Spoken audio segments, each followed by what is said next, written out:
Welcome. This is Dr. Michio Kaku, Professor of Theoretical Physics at the City College and the Graduate Center of the City University of New York. And this is Exploration. Every week in Exploration, we discuss the fascinating world of science and its impact on society. And today, leading off, we're going to depart from our usual schedule because we're going to try to summarize and try to make sense of the last presidential election, which, of course, made history unique in the annals of American history. And, of course, there's been trillions of words written in the past month about the victory of Donald Trump. But the question is, why? What was the driving force that propelled Donald Trump from being a celebrity into being the president-elect of the United States of America? Well, some people say it was racism. Some people say it was the revenge of the white working class. Other people say no, it was revolt against identity politics and the PC culture. Well, maybe it's a little bit of all the above. But I have a different point of view. My take, my 2 cents worth, is that the rise of Donald Trump and the rise of the Brexit movement is actually related to changes, revolutionary changes taking place in science and technology. That's right. Science and technology is the ultimate source of wealth in society. Yes, wealth can be traced back to the working class, can be traced back to entrepreneurs, can be traced back to good industrial policy and many other different kinds of factors. But ultimately, science and technology is the main driver of history and the economy. And to understand this election, I feel, in my own personal point of view, that you have to understand the fact that science does not progress in a steady straight line. Science progresses in waves. One revolutionary invention sets off an avalanche of secondary discoveries, which in turn changes modern society. So first of all, you have to realize that modern society as we know it is actually quite recent, only a few hundred years old. And you have to go back to 10,000 years with the melting of the ice, 10,000 years with the discovery of agriculture to understand the source of wealth in modern society. Yes, for the past 10,000 years, society lived in a wretched state of slavery and feudalism. Life was brutal and short. You were born, you grew up as a child, half starving, you had kids maybe, and then you died. In other words, life was a bitch. Lifespan, during that period of time, life expectancy was about the age of 30. In fact, it's often said that during this period, when a woman lived long enough to reach menopause, she died soon after that. In other words, life was very short, and life was brutal. But then something happened. Something happened about 200-300 years ago to change this horrible landscape. And what happened was the coming of the first wave of science and technology, with the coming of steam power and the Industrial Revolution. You see, we physicists contributed to this by working out the thermodynamics of coal and heat.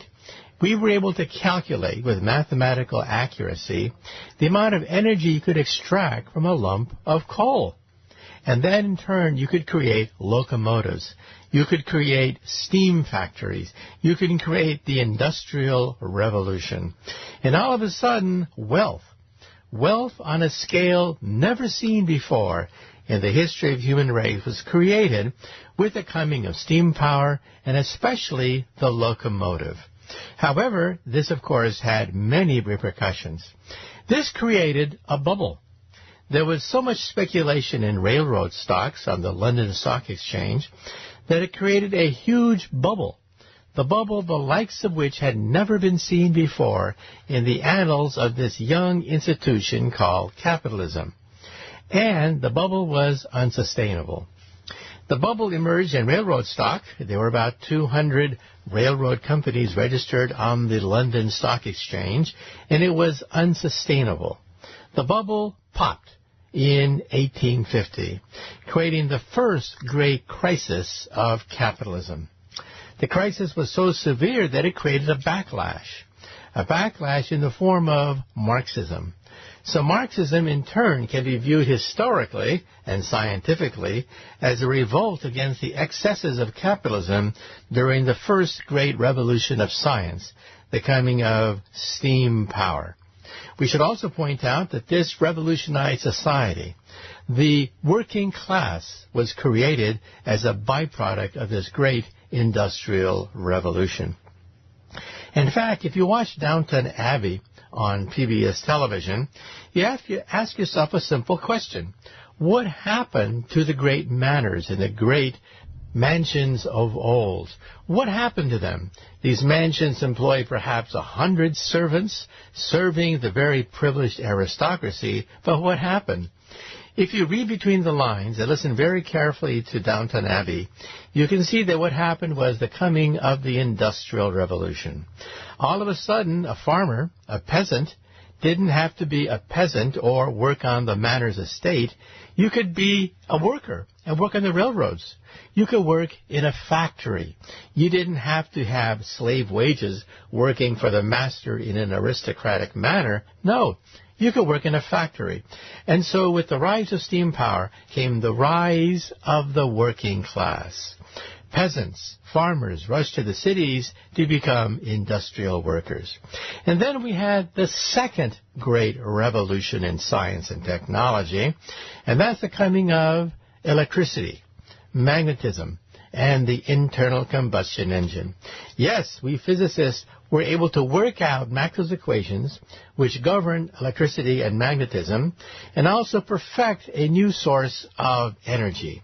Instead of calculating how many joules of energy you can extract from a lump of coal, we could calculate precisely how many joules of energy we could extract from a gallon of gasoline. And that created the rise of industrial unionism. Yes, the great working class unions of Detroit emerged out of the cauldron of this second great revolution, the revolution in electricity, magnetism, and the internal combustion. And again, for the second time in history, this created a bubble even bigger than the bubble of 1850. And this bubble was in two areas. If you trace back the crash of 1929, you realize that most of the speculation took place in two kinds of stock. One was utility stock, because of the rise of electricity and magnetism, and the rise of the automobile. And so again, two revolutions unleashed by physicists created wealth on a scale that was unimaginable in the 1920s. It created a bubble which crashed in 1929. And so you begin to realize that the crash of 1929 was very similar to the crash of 1850, coinciding with the rise of a new source of science and technology, this time the car and electricity and magnetism. And this also, of course, created a revolution in the working class. The working class now became unionized in these gigantic unions, ultimately creating the AFL-CIO.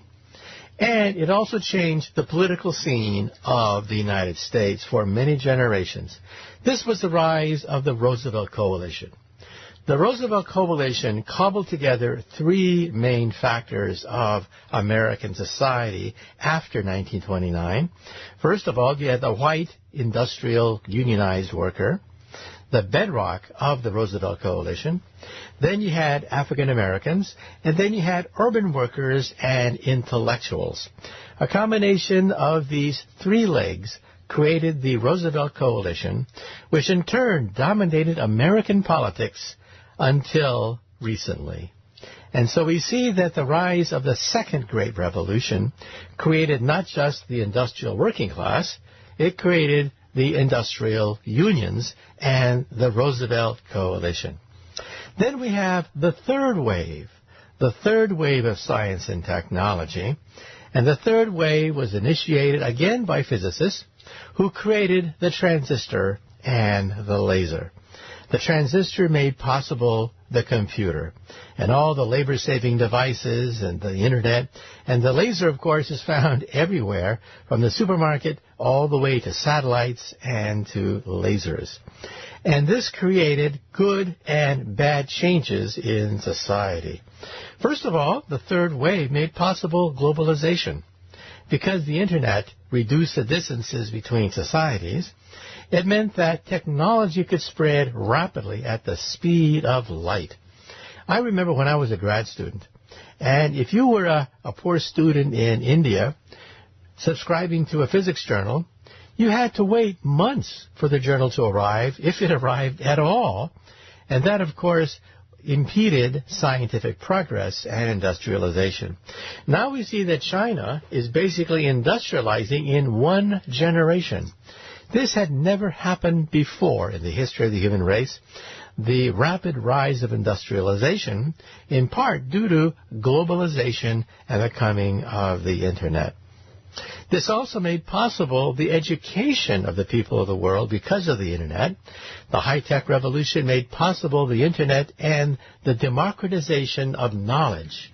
All of a sudden, people in an oppressed nation realize that other countries didn't have to suffer under a dictatorship, and this gave rise to democratic movements, which in turn overthrew many of the dictators of the past. I remember during the Cold War, there was something called the dictator for life. That is, if you were a puppet of the United States or the Soviet Union, you could be guaranteed longevity, at least until the end of the Cold War, because you were a pawn in this much larger game. Now, of course, dictators for life have no meaning at all, because the Cold War is over. And look at all the dictators that have been overthrown just in the past few decades. And so the rise of democracy also means the lessening of wars, because democracies do not war with other democracies. So you see, with the coming of the third wave, we had the benefits, the rise of hundreds of millions of people in China and India rising to the working class. We also had the spread of the Internet, the spread of democracy, the spread of globalization, and the spread of democratic forces in many countries around the world. Those are the positive aspects of this globalization, the third wave, energized by the computers. However, there are, of course, bad aspects as well. First of all, you realize that globalization also made possible runaway shops. Runaway shops which hollowed out entire industries. The industrial working class took a blow. The irony is that science and technology created the industrial working class. The irony is that science and technology don't wait for anybody. We now have the rise of computers, the lasers, the rise of high technology and globalization, which means the hollowing out of the industrial working class, and that in turn can explain the rise of Brexit in England and the UK and the rise of Donald Trump here in the United States. You know, some people point to the top 1%, and yes, they have benefited enormously because of globalization, but that in some sense misses the big picture. The big picture is that 1/3 of society, plus or minus, of course, but about 1/3 of society actually did very well under the third revolution. High technology was a blessing to about 1/3 of the population, which were globalized, which did live in cities, which knew how to use computers to their advantage. However, 2/3 of American society did not do so well. They've seen their incomes either flatten out or begin to fall. And these are the people that are in part driving the Donald Trump revolution. And we have to realize that about 1/3 of society also went to college. About 2/3 of society did not finish college. And so we see a correlation between wealth, globalization, and a college education. And what links all this together is science and technology.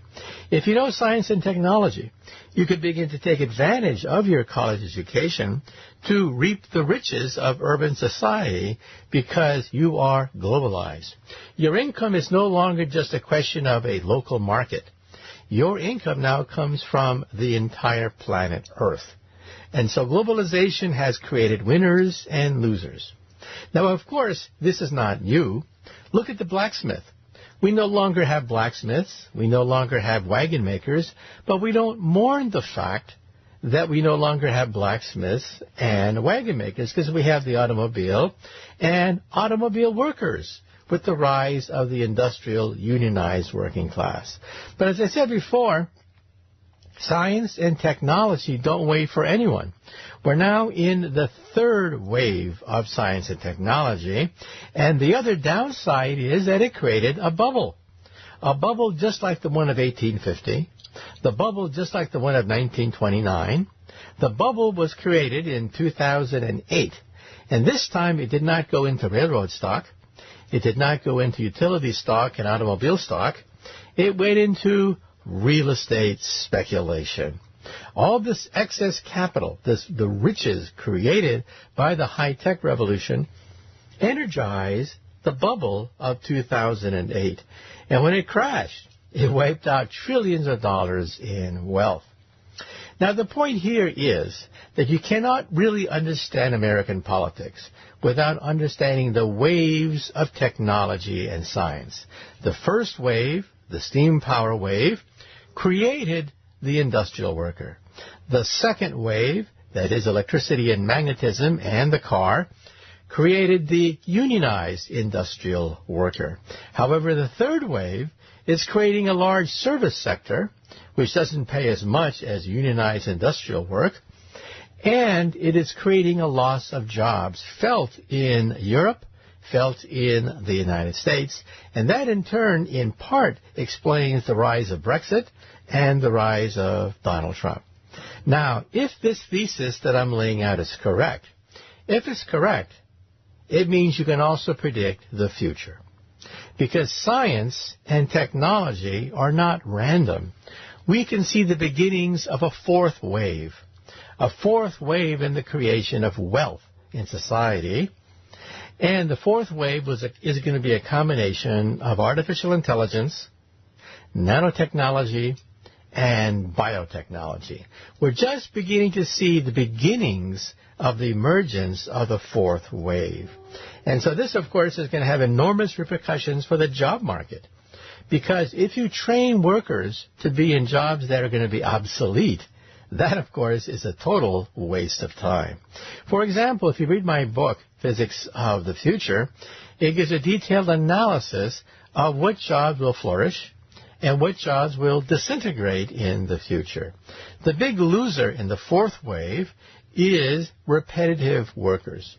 Workers, manual workers that do the same thing over and over again, because computers are adding machines. That's what they do well. Repetitive work over and over again. However, robots and computers have a weakness, several weaknesses, and that's where the jobs of the future are going to be. For example, pattern recognition, understanding patterns. Robots are very bad at that. Robots today have the intelligence of a cockroach, in fact, in terms of their pattern recognition capability, which means that gardeners, which means that construction workers, police, sanitation workers, semi-skilled, non-repetitive work will flourish in the future because robots cannot pick up garbage. They cannot recognize each piece of garbage. Robots do not understand crime and how to find the culprit. Robots cannot become construction workers because every construction site is different. So non-repetitive, semi-skilled jobs are going to flourish even in the working class. Now, among white workers, it's the middlemen that are going to suffer the most. These are the brokers, the agents of society, sometimes called the friction of capitalism. They do basically bean counting and inventory. They keep track of things. They search for things, keep track of things, and hey, that's what software does very well. For example, if you're working in a law firm, the bad news is that the paralegals will gradually be phased out. Because search engines, well, like I said, this is nothing but the work of an adding machine. And that's what robots do well. Robots can replace those people involved in agency, brokerage, tellers, and, as I said, the middlemen jobs. For example, the search engine jobs required of a paralegal in a law firm. Now, the other news is, the bad news is, in the future we will have lawyers. And why is that? Because lawyers involve intellectual capital. And that's the lesson that I'm going to try to get across. Commodity capital is gradually being replaced by intellectual capital.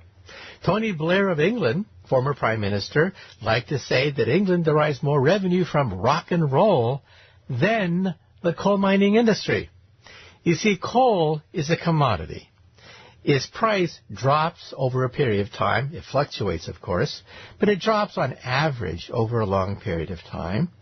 And coal is sort of like the symbol of the British working class. However, rock and roll is intellectual capital, a product of the human mind. In other words, you can mass produce coal. You can systematize it, reduce it to a certain set of rules, and make it a commodity that can be systematized. However, rock and roll cannot be systematized. There's no equation to create the next big rock and roll hit. You can copy other hits, of course, but to create the next big hit, well, that requires a human being. And so you're not going to see that happening anytime soon. So, in other words, middlemen jobs are the jobs that are going to be threatened the most. For example, take a look at stockbrokers. Stockbrokers no longer sell stock. That may sound strange, but it's true. Stockbrokers do not sell stock. In the future, you'll simply buy stock by talking to your wristwatch. So why do you need a stockbroker? You need a stockbroker for intellectual capital. Somebody who understands experience, know-how, savvy, understands the ebbs and flows of the market, understands the big picture, understands the gossip on Wall Street. Robots are very bad at that. And that's where stockbrokers will have jobs in the future. So in other words, if you are a middleman, if you are an agent, if you are a broker, you can survive as long as you add value. Value meaning intellectual capital to what you're offering. If you don't do that, you'll go the way of the blacksmith and the way of the wagon makers. And again, we don't mourn wagon makers. We don't mourn the loss of blacksmiths because we have other jobs that were created by the science and technological revolutions of the past. So, in other words, science is changing society itself. It's changing the nature of jobs. It's changing the nature of capitalism as industrial capital, as commodity capital become less and less important compared to intellectual capital. And again, that's why education is so important, because we want to retrain workers. Now, then the other question is, how does that then deal with the election that we just had? Well, as I said before, Donald Trump was riding on a tidal wave that many people missed, a tidal wave of the fact that many people have been left out of the Third Great Revolution. In fact, they've been marginalized by the Third Great Revolution, the revolution of high technology. And then the question is, what do we do about it? Well, we cannot go back to industrial unionism. We cannot turn the hands of the clock back. However, we can make it easier for white workers to withstand the ebbs and flows of capitalism. First of all, we can make sure that they have unemployment compensation and they are retrained. They just don't get a paycheck in the mail. They are retrained into occupations which are thriving, which are the future, which do represent a higher level of science and technology, requiring more skills. And this means support of community colleges, junior colleges, technical colleges, support of colleges which will retrain workers for the jobs of the future, not jobs of the past. Unfortunately, our educational system is quite deficient, and the baton may not be passed correctly to our educational establishment. Realize, for example, that at the high school level, we have one of the worst educational systems known to science. It turns out that our students score dead last for the last 20 years in almost every international competition in science and mathematics. That does not bode well for the future. In fact, one reason why America still produces high-tech geniuses and people that can lead us into the future is because we import brain workers. That is, intellectual workers come in through H-1B, a visa which does make possible a handful of the world's top scientists to come to the United States. However, we can't depend on that forever. 50% of Silicon Valley, for example, is foreign-born. That's right, 50% is foreign-born. Nationwide, 50% of our physicists, our PhD physicists, are foreign-born. At my university, the City University of New York, almost 100% of our graduate students in physics are foreign-born. We cannot rely on this forever. We're going to have a major overhaul in our educational system, because our educational system does a very good job educating students to live in the world of 1950. The only problem is we don't live in 1950 anymore. So our educational system is not totally defunct. It does create workers that are very fit to work in the world of 1950. But since we don't live in 1950 anymore, it means we have to have a major overhaul in our educational system. Also, there are going to be jobs opening up. For example, jobs in software, but also jobs in the medical field. The baby boomers are aging. They're not getting any younger. And it's going to put an enormous stress on our medical establishment. And biotechnology is going to flourish as a direct consequence of this revolution taking place in science. This means that we're going to be able to cure many illnesses that are today incurable, cure many forms of cancer, cure many diseases of the mind, for example, Alzheimer's diseases. These are things that scientists are working on right now, and it means that in the future, we may be able to extend the human lifespan. So the job market in biotechnology is going to explode as a consequence of the third and fourth wave of science and technology. Also, I personally believe that in the future, decades from now, the robotics industry will be bigger than the automobile industry. In fact, your car will become a robot. You'll talk to it, it'll argue with you, it'll take you where you want to go, find a parking spot for you, park itself. You're not going to have to worry about any of the inconveniences of the automobile age. And so, yes, I think that cars will become a subset of the robotics industry.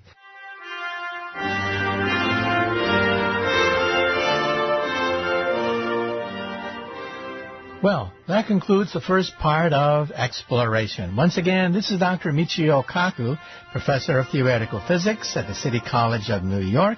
And in the second part of Exploration, we're going to talk about innovation. We're going to talk about science and technology and the spirit of invention.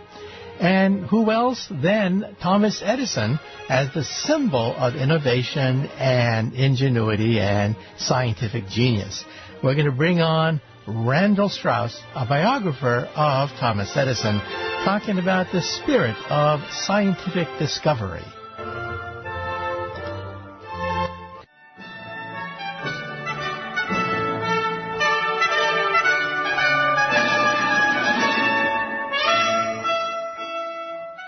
Welcome. In the second half of Exploration, we're going to try to answer the question of, well, where does wealth come from anyway?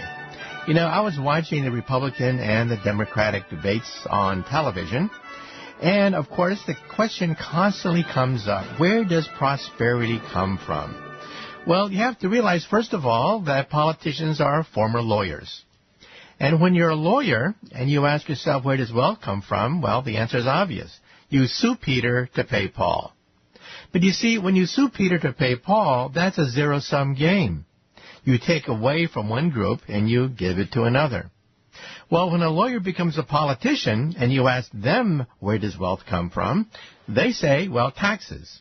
You tax Peter to pay Paul. Now, of course, lawsuits and taxes have a role to play. I'm not saying that they're not important. But ultimately, they are zero-sum games. That is, you are redistributing the wealth. You're not creating wealth. Wealth creation ultimately comes from science. Now, that's not to say that labor, capital, the entrepreneur, government regulations, that's not to say that they don't also play a role, but ultimately, who invents the transistor? Who invents the laser? Who invents the television set? Who invents a space program? Scientists. So when you trace wealth all the way back to where it originally came from, you find that it's science and technology. So in the second half of exploration, we're going to try to answer some of the questions of, well, how do you create wealth? We're going to bring on the biographer of Thomas Edison.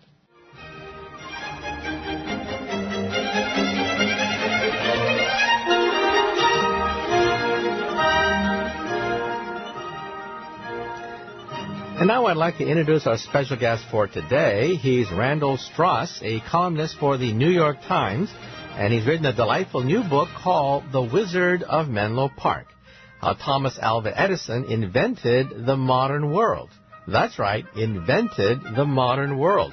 We're talking about the man who invented the phonograph, invented the light bulb, invented the motion picture industry, invented the electric power grid, and most of what we today take for granted as the modern world.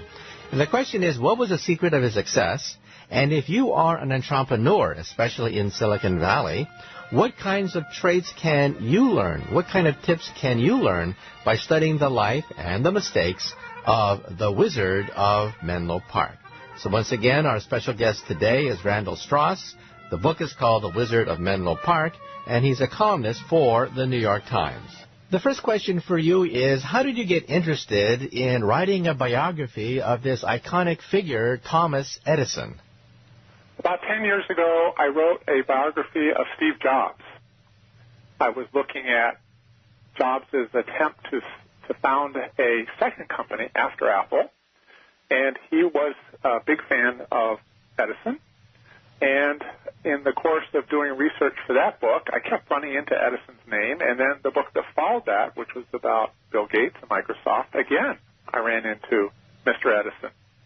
I think it's fair to say that anyone working in the high-tech industry today owes a lot to Edison, and many people feel that connection, that debt to the inventor's contributions that set up the infrastructure and also set up a model of the inventor/business person, the tech-savvy entrepreneur. And so also, he served as an inspirational example for today's successful entrepreneurs. Yeah. Okay. And, well, let's talk about his early years. Of course, he wasn't born rich. He didn't have scientist professors as parents. And yet he's a self-made man that changed the world. So what about his early years? He received virtually no formal schooling. He was homeschooled for a few years by his mother, but not for very long. And was selling fruit and snacks on a train as a very young boy. And he was self-taught. And I think one reason we have long been curious about his earliest years is because he was really the last, you might say, the last prominent figure in a technical field who could get away with absolutely no formal schooling. In a way, he was an exception then, and he has remained a curious figure. It's as if the more formal training that is needed in a given scientific or technical field, the more interesting the Edison counterexample is. I guess he shares some similarity with a Michael Faraday of England, who was also self-taught and born into poverty, was a bookbinder, and became one of the greatest scientists of the 1800s. So I guess there's some similarity there, except that Michael Faraday is on, I think, the 5-pound note. He's on the British money, but Edison is not on our money.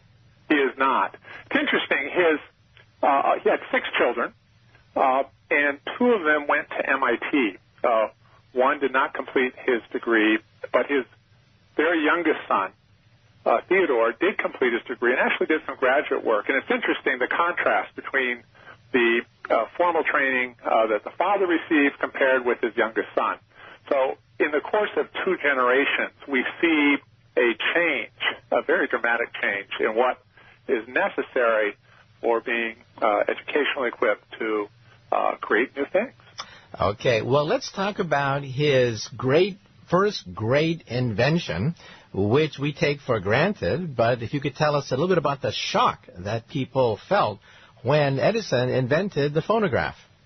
It did come as a shock, and we've lost that sense of awe that was present when the very first witnesses to this miracle heard it for the first time. Part of the shock was the physical dimensions. It was a small device. Essentially, it was a cylinder that was mounted with a crank, and a sheet of tinfoil was wrapped around it, and a stylus was placed on top, and the stylus was connected to a very, very crude device, essentially a microphone. And at the time, others had tried to recreate human speech by means of building machines that were closer to a pipe organ than anything else. They were large, they involved bellows, and here was this device that fit literally on a tabletop. There was not much to it, and that it could faithfully reproduce any human sound in any language. That was also very impressive to those early observers. Was something that no one before its invention literally had even conceived of, let alone imagined it would be possible to build. Now, in your book, you detail how shocking it was, headlines stating that you could finally hear the voices of dead people. You could record the voices of your father, your mother, Caruso, great politicians, and actually hear their voices after they're dead. That was stunning, right? The idea was stunning, but let's remember there were no voices to be played initially. And in fact, that early demonstration phonograph was not really a practical machine. I mentioned it took you would wrap a sheet of tinfoil around it. What those witnesses who spoke excitedly about being able to hear dead poets in the future didn't realize was that once you took that sheet of foil off the machine, you could not put it back on and play. And all the demonstrations of the phonograph those early years involved Edison or his assistant recording and then instantly playing without touching that tin foil. And it would only be when he develops, he and his competitors, first a wax cylinder and then a disc, was the recording medium sufficiently durable to permit a separation of recording and playback. Okay, now we'll talk about fame a little bit later because he becomes increasingly famous over the decades. But what was the reaction to this machine and the reaction of this man who performs this miracle of recording the human voice for the first time? Well, part of the surprise was that the inventor was a young man. He was 30 years old. And he very shrewdly decided to unveil his machine in the offices of Scientific American. He takes the machine into the office, puts it on the table, and he has pre-recorded a self-introduction. So the phonograph says to the gathered editors, "Hello, I'm the phonograph." And it was stunning. And Scientific American literally stopped the presses. They had an issue that was in production at the time. The editors decided on the spot to hold that issue and insert notice of this wondrous invention. And that moment made Thomas Edison famous. When the phonograph is announced with the imprimatur of the Scientific American's editors behind it, it had instant credibility, and he became famous at that moment and would learn that once you achieve the kind of fame he was given, he could never become anything but the famous person. He couldn't turn off the fame. He could never become unfamous. What do you mean by that? People chasing him for autographs or spying on him and looking at his garbage? Or what do you mean by that? Well, he did not face quite the intrusiveness that celebrities today face, but it was pretty close. The world, first of all, when it becomes aware of his lab in what was then rural, suburban New Jersey, becomes aware of his laboratory, they descend upon it, and they think nothing of interrupting his work. And there's a time when he was unable to get much of anything done because visitors would come in and demand that he play for them a demonstration song, and the song that Edison was condemned to repeat again and again and again was Mary Had a Little Lamb. This was the price of fame.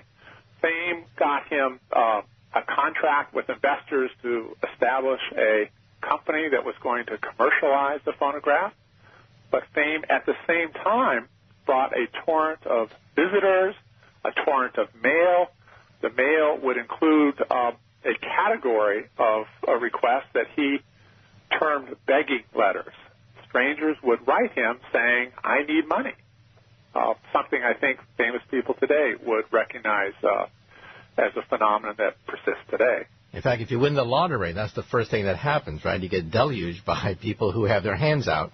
And what I find is very interesting in looking at Edison's acquaintance with fame and the price it exacts is how the public has no compunction about respecting the privacy of the other person.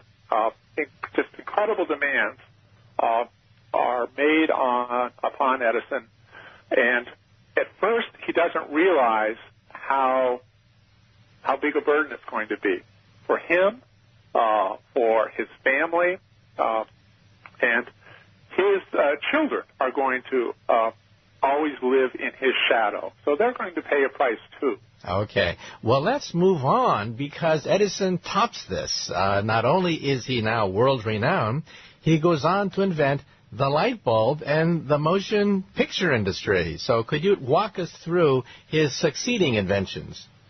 The phonograph comes when he's 30, and by the time he's 35, he's going to have announced that he's solved the problem of what was then called subdividing light, that is, coming up with a workable incandescent light bulb. At the time, arc lighting was dominating cities, and it was too bright for indoor use. He's going to announce he's invented it before he has. Then he's going to scramble to come up with solutions to problems he ran into in the course of trying to come up with the incandescent light bulb. Mm-hmm. Then he's going to form a company, land permission to build the first central power station that supplies indoor lighting system in Lower Manhattan. That was on Pearl Street, right? On Pearl Street, right. Mm-hmm. And he's going to succeed. When he turns the switch, it works. He's going to do all of this. So from phonograph to successful build-out of the first municipal incandescent lighting system and accompanying power infrastructure. Okay, now do all this in 5 years. Amazing. Now, when I was a kid, I read a biography of Thomas Edison, and there's a famous story of how he would experiment with literally hundreds of different kinds of substances that would incondense in a light bulb to create the light bulb. And that became legendary. And there's that famous quotation that genius is, 99% perspiration, 1% inspiration. How much of that story is true? Well, let's start with that famous quote. It turns out I could find no documented evidence that he ever said that. If you track down the source that was used by earlier biographers, it turns out it's a phrase used by someone who claimed acquaintance with Edison, who was speaking it several decades after he claimed he had heard Edison use the phrase. But there's no, certainly there is no document in Edison's own hand where he uses this. Now, what about the story, though? The story, though, that he went through hundreds of substances before he finally got it right. The story is true. They did go, and I'm using the plural they. It was he and his assistants. And part of the problem with the myth of the lone, inspired, hardworking inventor, the outsized image of Edison, the inventor, was he always, from very early on, even before, of course, the invention of the phonograph, he had a team of assistants. So it wasn't Edison alone. It was the assistants who were running through long lists of all kinds of materials to see what would serve well, what would last as a suitable filament. They had a lot of fun with this, too, just trying outlandish materials to see what would work. And it would be a strip of bamboo that would turn out to be the basis for the first generation of really workable incandescent bulbs. The other thing about this story that I think is interesting to look back on was how it was not informed by scientific theory. At the time, it was termed cut and try. That is, just try everything. Today, we would more colloquially say throw some stuff against the wall and see what sticks. And that really was the technique. And, of course, this approach, this methodology, if I can dignify it with the term methodology, it's really the absence of a methodology, is not going to be a serviceable model for the institutionalization of invention that's going to follow Edison's career. He's going to be the one who makes this an appealing kind of storybook approach to invention, but it's not an approach that corporations are going to copy as they institutionalize invention. Okay, let me ask you about a famous story about Edison. He was suspicious of people with fancy degrees from colleges. He was going to hire, according to the story, this one PhD, and he asked him to calculate the volume inside a light bulb. Okay, so this PhD candidate got out and used calculus, and after many, many hours came out with a number that approximated the volume inside a light bulb. And then Edison simply got the light bulb, put it under a faucet, put water in the faucet, and then simply weighed the water and got the calculation within a matter of seconds, just to prove that you don't need so much book learning. Is that really true? It's a true story. I saw several different accounts of it. It involved actually an employee of his, and you have to feel sorry for the PhD who was hired for his training, but was subject to really what were cruel pranks. Edison felt so ambivalent about those who had received, who had graduate degrees, who had received advanced training. He couldn't resist looking for opportunities to humiliate his most highly trained staff. And that's a great example of this ambivalence. Okay, now tell us a little bit about the motion picture industry. Motion pictures are going to be a passion of his. He works on a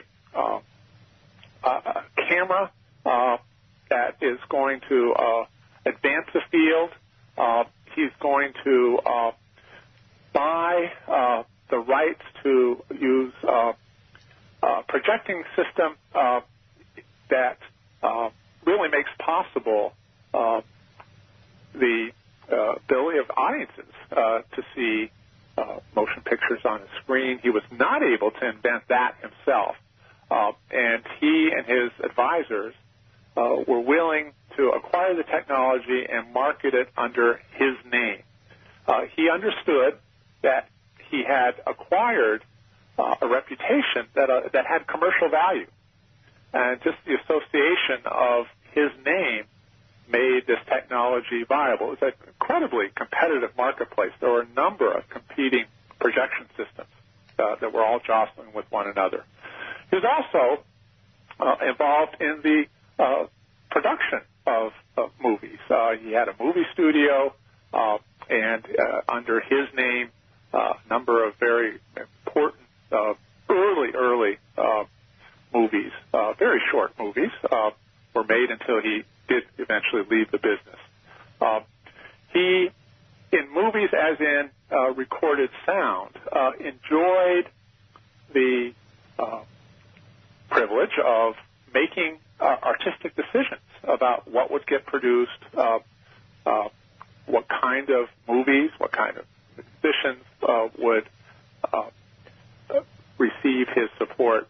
And so we have the case of an inventor wielding power into in the artistic realm.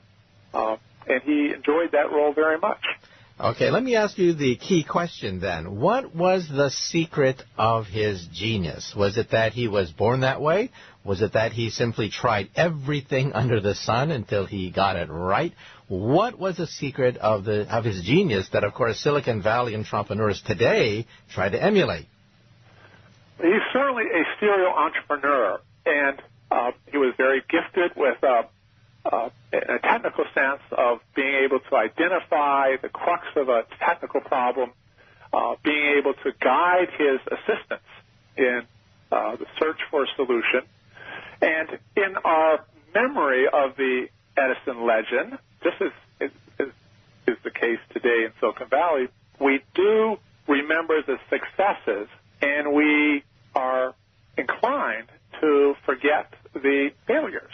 Steve Jobs is a great example. I mentioned I'd written a book about his career when he started this second company. I would imagine most people certainly know of his recent successes as well as his early successes, but probably don't remember there was this interval of about 10 years where he tried to start and failed in making a new company that offered a workstation, high-end computer for a academic market. And so, too, in the case of Edison's career, there are times when he tries something and fails utterly. The most dramatic example was when he left the electric light power business and basically liquidated his stock that he received in the creation of what's going to become General Electric, and puts virtually all of his money into iron ore mining in a venture that did not work out.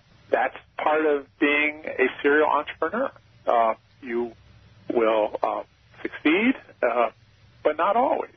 So I don't think that detracts from his successes. And some of his failures were glorious failures. We can talk about the electric car as what I think of as one of his glorious failures. Well, that concludes our interview with Randall Strauss, author of a new book about Thomas Edison. And stay tuned for the second half of Exploration when we talk about the next generation of innovators. And the question is, what can we learn about the spirit of creativity, innovation that will create wealth into the future? Think of the enormous wealth generated by the light bulb and by the work of Thomas Edison. And the question is, are we up to the task? Can we create the next generation of Thomas Edisons? And Thomas Edison, in turn, depended upon the work of Faraday, Maxwell, even Benjamin Franklin, people who began to tease apart the physics and the mathematics behind electricity and magnetism. In the same way, we can foresee the coming of the fourth wave of technology. Not steam power, not electricity and magnetism, not even computers and lasers. But the fourth wave of wealth generation will be artificial intelligence and biotech and nanotech. These are going to be the drivers of wealth creation in the future. And so, yes, we're waiting for the next Thomas Edison to come along to take these disciplines and out of them create wealth. In other words, to create industries that people want, that people will pay for, that will enrich people's lives and also employ other workers in the process. In the same way that steam power opened up the West, opened up the industrialization of society, created the working class, in the same way that electricity and magnetism and the automobile created the automobile worker and the electrical worker, in the same way that high tech has created computer programmers as well as people that are involved with intellectual capital, in the same way we can foresee a time when the fourth wave generates a new wave of innovation, science, discovery, and, of course, wealth creation and jobs.